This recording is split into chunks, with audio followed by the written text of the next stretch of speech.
Hi guys, I'm Razkidsday194. Today I'm going to read Charlie's New Year's Revolution, written by J.F. Blaine, illustrated by Joel Schneider.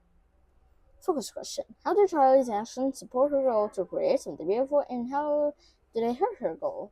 Well, Charlie decided to make some plants on a flower bed, and she thought everyone in her neighborhood would be very happy, but they were very mad because the Rooney, the Mr. Rooney, the the park ranger used it for probably a contest, and it hurted everyone. But they have agreed that if Shirley didn't succeed her goal, Mr. Rooney will replace them. And but when Charlie did it, the plants would stay there, and Mr. Rooney won't have to replace them. Words to know: allowance, behavior, cooperate, brought, livery, permit, plague, refreshing, revolution, stay.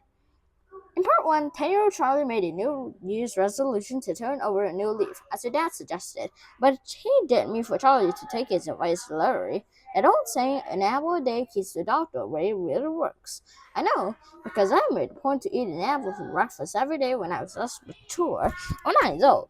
I only went to the doctor once that year, not counting the time I woke up with an earache, sore throat, and fever. It doesn't count that I didn't eat an apple that day. My throat was too sore to eat anything but soup. I ate an apple on the other days, and I didn't have to go to the doctor. Well, except for that other time.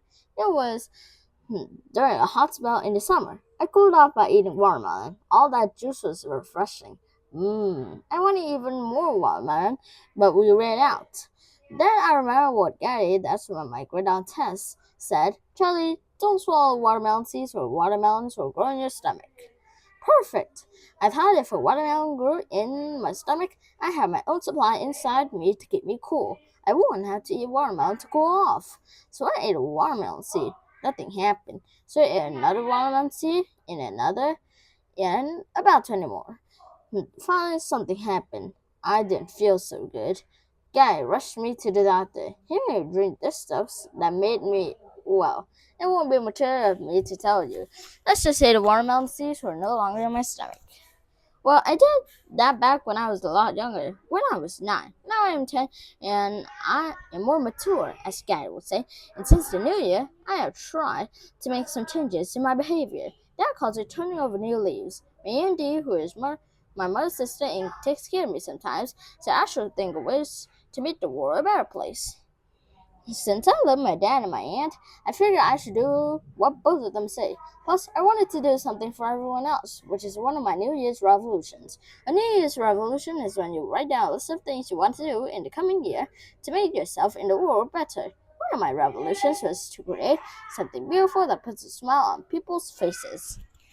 Thoughts of watermelon seeds and new leaves swirled around my brain in a dizzying dance. Then I remembered that the huge flower beds on the big hill in Brewster Park were covered in leaves. I know what I had to do. I had to wait them out. I would plant roses there instead. And so everyone would stop and smell them, some watermelons, so everyone could cool off in the summer, and apples, so everyone would stay away from the doctor most of the time. If only I knew what fruit keep the dentist away. I thought everyone in my neighborhood would be so happy when they saw what I did to those 2 flower beds. Well, I thought wrong. When everyone in my neighborhood saw what I was doing, they got mad as a swarm of hornets. Now, Mr. Rooney from the Parks Department. He rushed right over. This is public property, he cried just as I was planting my last rose. You can't tromp in here and plant whatever you like. You had to get a permit. Miss Rooney happened to be in charge of the Parks Department. It turned out the leaves in those flower beds were protecting rare flowers that Mr. Rooney personally had planned for a special flower show he had planned for the spring. That's why, as my Aunt Dee explained, his nose was out of joint over what I did. His nose looked perfectly straight to me, and I never even touched the guy. What's done is done, said my dad with a sigh. It was one of those long sighs with the pause in the middle that might have come out as, "What in blazes do you think you were doing?" As if he had been in his study talking to me alone instead of in the party with a bunch of people. I'll pay for the damages, he added. That meant I'll pay them out of my allowance, probably for the next 25 years. I have. I had to special order the flowers from South America, said Mr. Rooney, and that was the labor and overtime pay. Oops, make that 35 years. Wait, said my ENT.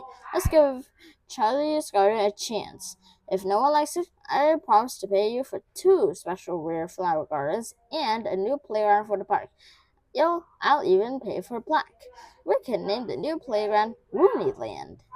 Despite some harumphin, Mr. Rooney and his nose seemed to be totally enjoying Yunti's offer. My New Year's revolution had officially begun. Now, if only I could get the weather to cooperate.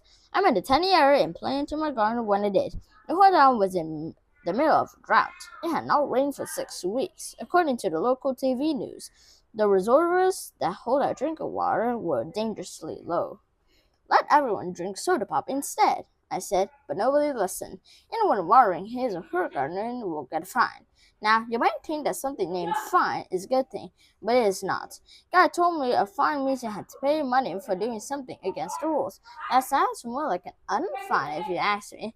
So, with no rain and no watering allowed, it looked as if my New Year's revolution garden would never grow. It won't bring a smile to anyone's faces, except maybe Mr. Rooney's, who got 2 rare flower gardens in the playground with his name on a plaque. I didn't want to water my garden, pay an unfine. Plus, it was wrong to waste water during a drought when my garden was rain. But with no rain headed my way, I had to come up with another solution. What will Charlie do next? Find out in part 3. Charlie sings till it drops. Thank you for listening. Goodbye.